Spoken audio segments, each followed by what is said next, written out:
এত গরম পড়তেছে, স্টিল এখন দেখো রাতে ঘাম, ফ্যানের তলে আছি, তারপরে রাতে ঘাম ছুটতেই আছে ছুটতেই আছে না পেলে। আর কাল থেকে তো সারাদিন মিলায় মনে হয় 3-4 ঘন্টাও কারেন্ট নাই।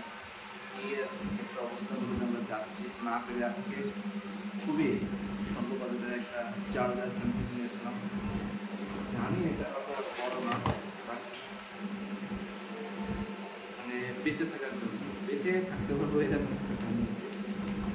তো এটা আমার কাছে সব অনেকগুলা টেস্ট করলাম, টেস্ট করে এটার বাতাসটা একটু আমার কাছে মনে হয়েছে না একটু গায়ে লাগবে।